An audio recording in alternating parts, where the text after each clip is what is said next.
Ah, Mann. So eine Scheiße, wo fängt man da an?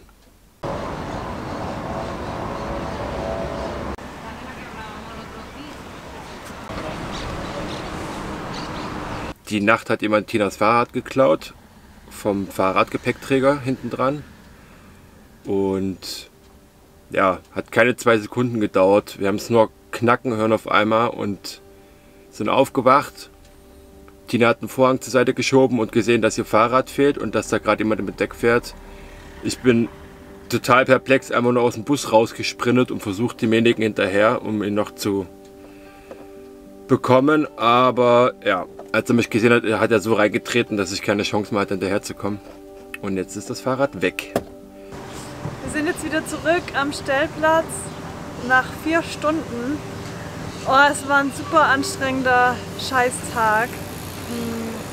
Ich hatte in der Nacht noch angerufen, direkt nachdem das Fahrrad gestohlen wurde. Unser netter Nachbar kam raus und meinte, wir sollen auf jeden Fall der Polizei Bescheid sagen, dass die sich noch auf den Weg machen und den schnappen können. Und die Frau am Telefon, die war super nett und meinte dann auch, wir sollen auf jeden Fall dann am nächsten Morgen zur Polizei gehen und dann eine Anzeige aufgeben und eben auch Fotos schicken, damit die das Fahrrad natürlich noch besser finden können. Und dann sind wir hier in der Nähe zu einer Polizeidirektion gefahren. Die haben mich dann erstmal weitergeschickt und meinten dann, ja, nee, wir nehmen keine Anzeigen auf, da müssen Sie zur Nationalpolizei. Sind wir dorthin gefahren, dann kam ich da an, mega fette Schlange, habe mich von einem Polizisten zum nächsten durchgekämpft und durchgefragt und ja, so nach einer halben Stunde hieß es dann, ja, nee, also Sie wohnen ja nicht in Spanien, das heißt, Sie müssen eine Anzeige für Ausländer machen und deswegen müssen Sie in die Stadtmitte. Habe ich bei so einem Typ angerufen, der Polizist sich auch nicht so sicher war, habe ich erstmal dort bei der Nummer angerufen und der meinte, ja, ja, Sie müssen zum Tourismusbüro kommen, da ist so eine kleine Stelle mit 2 Polizisten, die haben ihr Büro direkt im Touri-Center und da muss ich dann meine Anzeige aufgeben. Also sind wir dorthin gefahren, der war auch super nett, es hat nur ewig gedauert, ich musste halt natürlich alles angeben, auch die, wie heißt es, die Gestellnummer, die Rahmennummer vom Fahrrad, Fotos geschickt, hin und her. Er meinte, ja, die Übermittlung online dauert jetzt so eine halbe Stunde, ich muss auf jeden Fall noch mal eine halbe Stunde draußen warten. Es ging aber dann eher so eine Dreiviertelstunde. Oh, und jetzt sind wir endlich wieder zurück. Das Ende vom Lied, ein Fahrrad weniger. Ich habe noch ein kleines bisschen Hoffnung, dass sie es finden. Wir haben gemeint, dass sie mich auf jeden Fall kontaktieren, wenn sie irgendwelche Neuigkeiten haben und wollten auch wissen, wie lange wir im Land sind. Ich habe dann eben gemeint, ja, wir sind auf jeden Fall noch über einen Monat da und kommen im Mai dann auch noch mal her und deswegen auf jeden Fall schreiben oder anrufen, wenn sie das Fahrrad finden. Ich hole mein Fahrrad hier wieder ab. Ja, also er hat mir nicht so viel Hoffnung gemacht, der Polizist, aber meinte dann am Ende so, aber es kommt schon manchmal vor, dass wir Fahrräder wiederfinden. Ja, das Schlimme an der ganzen Sache ist ja, es ist ein super schöner Stellplatz, wir sind schon echt lange hier und dann wird das durch so ein Ereignis mega getrübt und ja, man verliert dann wieder so ein bisschen den Glauben an die Menschheit und ist ja eigentlich auch nicht Sinn der Sache, ist ja auch blöd, weil das war halt dann auch wieder so wahrscheinlich nur so ein Einmal-Delikt. Ja, aber das ist halt dieses Misstrauen, das ist so schlimm. Bei den ganzen Polizeidienststellen ist Marco auch im Auto geblieben, weil wir einfach uns total unsicher jetzt fühlen und misstrauisch sind. Wir haben halt gesagt, nee, wir wollen Pumba jetzt nirgends irgendwie stehen lassen. Ich meine, wir haben Marcos Fahrrad auch noch hier. Es ist zwar auch angeschlossen hier mit dem Fahrradschloss, aber trotzdem, es ist einfach dieses Gefühl und ja, vielleicht wieder das andere Schloss geknackt hat, da fühlt man sich gar nicht mehr sicher mit irgendwelchen Vorkehrungen, die man trifft. Und der mit dem Kopf schlafen wir ja direkt hier hinten dran. Also hier pennen wir ja mit unseren Köpfen und haben es trotzdem nicht mitbekommen, wie er die ganzen Ratschen aufgemacht hat und das Schloss geknackt hat. Nur eben den Schlag. Dann einen kleinen Schlag und dann war der schon weg. Ja. Das waren vielleicht 3 Sekunden. Ja. Ich habe es nur gehört, diesen Schlag.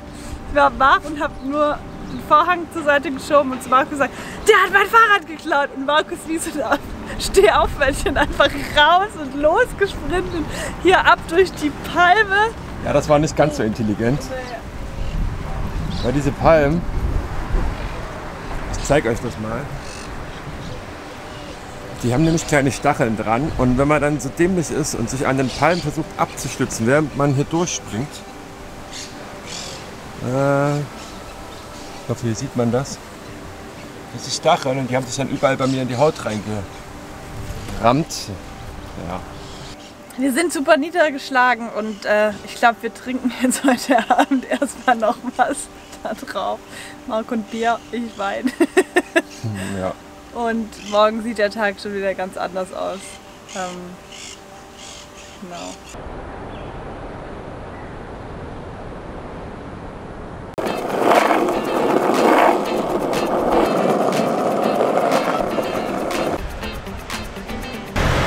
Wir sind jetzt am Mercado de Atarazanas hier in Malaga und gucken uns jetzt mal den Markt an. Herzlichen Glückwunsch, dass Sie wieder mal zu spät dran. Ja, es ist wieder Siesta-Zeit und sind wie immer viel zu spät dran. Es ist kurz nach 2, gell? Oh.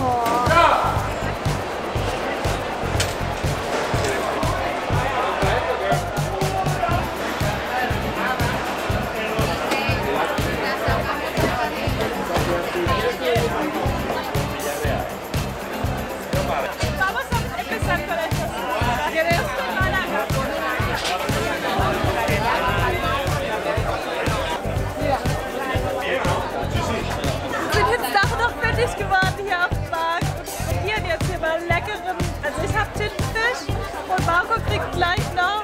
Was kriegst du? Scampi. Und natürlich hier Bier aus Malaga. Salut. So, jetzt haben wir uns mal noch einen Außentisch gebaut. Fertig zugeschnitten, geschliffen, verklebt. Jetzt muss er noch geölt werden und die Seile dran montiert und dann können wir den hier an der Seitentür einhängen. Dann haben wir endlich wieder einen Außentisch. Geschafft! Unser neuer Außentisch ist fertig. Hey. Können wir heute Abend essen? Ja? Da muss er ein bisschen. Ja, der muss ein bisschen trocknen. Ja. Ich weiß nicht, ob wir uns heute Abend schon dran setzen können. Ja, ich habe fertige Finger. Aber das Geile ist, wir haben direkt ein Herz an unserem Tisch. Also romantisch. Brauchen wir also keine Kerzen mehr, heißt Nee. es? Hätte ich mir noch mein Stühlchen raus.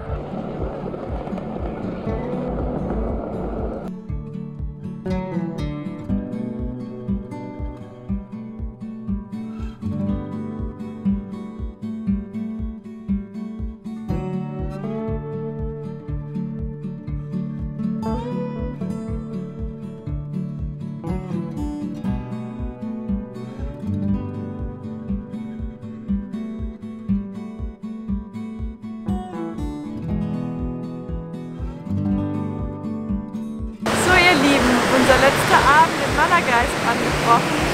Wir werden morgen weiterfahren Richtung Gibraltar, aber wir wissen noch nicht genau wohin. Mal gucken, wo wir dann morgen landen werden.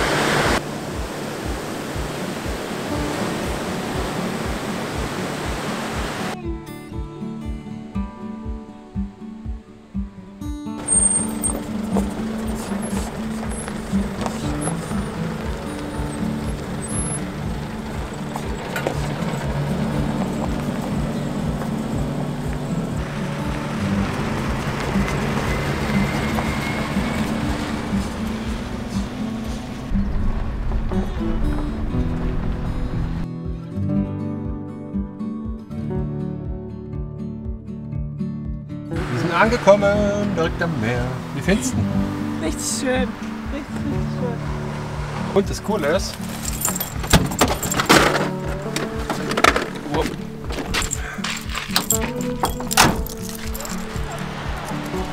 ist, wir haben direkt einen Blick auf Gibraltar und Afrika. Das ist übelst krass, wie viele Schiffe da hinten sind, gell? Alles voll. Das sind die ganzen Tanker. Cool. Kannst du auch mal deine Angel dann hier ins Meer werfen? Nee, das ist nicht mein Ding. Ja, wir müssten da erstmal was basteln. Aber ich glaube, ich wäre viel zu ungeduldig dafür. Und wenn dann auch nur wirklich um was Ja, na klar, deswegen meine weil ich ja. dieses Catch and Release Um total Gottes dämlich. Willen, ja. So eine Tierquälerei, ey. Warte, ich guck mal, ob es bequem ist. Okay, zack, in einer halben Stunde. Was? Das sieht bequem aus. Quality Check. Ah, geil.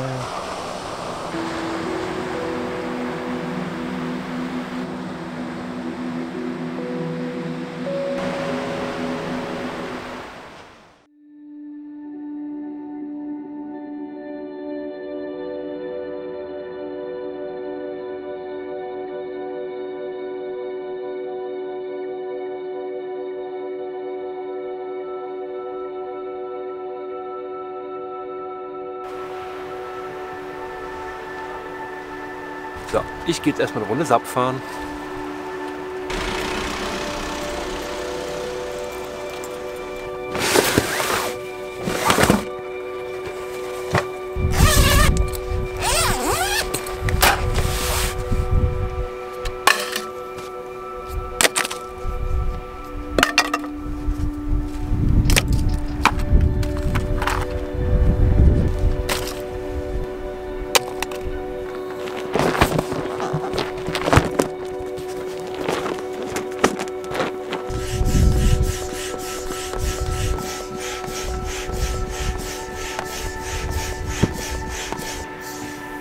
Marco geht jetzt eine Runde aufs Wasser.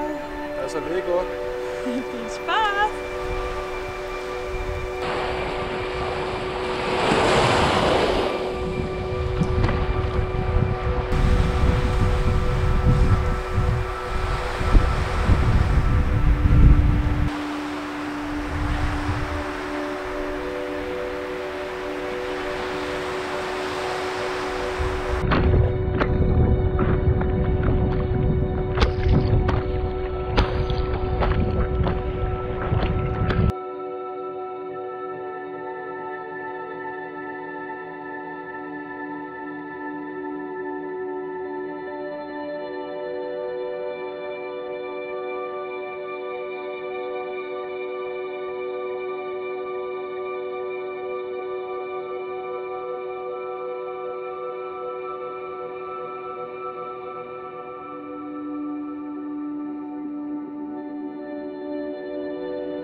Na, wie war's? Hola, Señorita.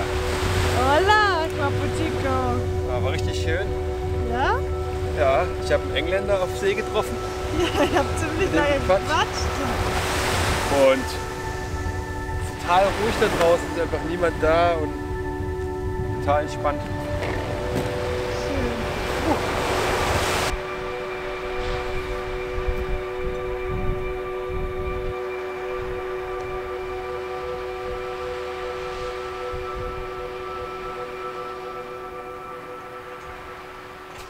Wollen wir ein Lagerfeuer machen? Ja, ich mache jetzt lecker Pizza.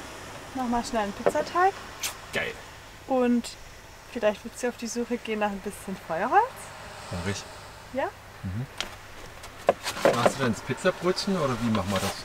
Mit dem Omnia-Backofen? Ja, wir probieren das mal. Das erste Mal, dass wir den auf einen Holzgrill dann legen.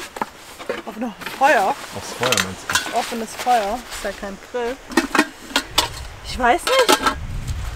Wir dürfen gespannt sein. Ich meine jetzt einfach mal Teig für 2 Pizzen und dann Machen wir gucken dann solche Brötchen draus? Ich hätte gemeint, wir machen kleinere Brötchen, die wir so reinlegen und füllen. Ich könnte aber auch den ganzen Teig hier so reinmachen. Geht auch. Das können wir auch machen und dann schneiden wir uns, wenn es fertig ist, dann einfach Ja. Stücke zurecht. Okay. Dann bereite ich schon mal alles vor.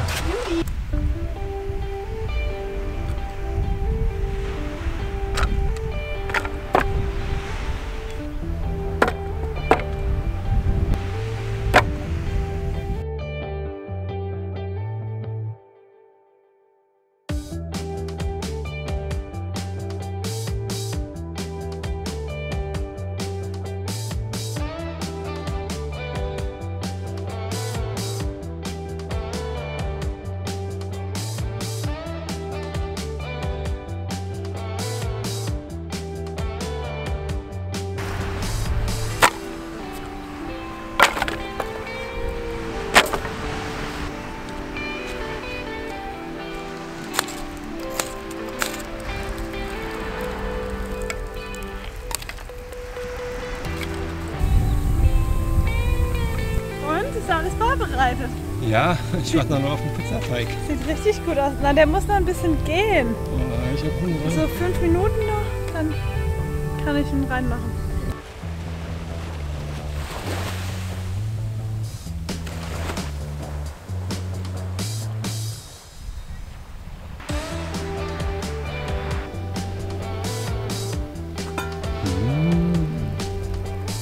Der Käse schmilzt schon.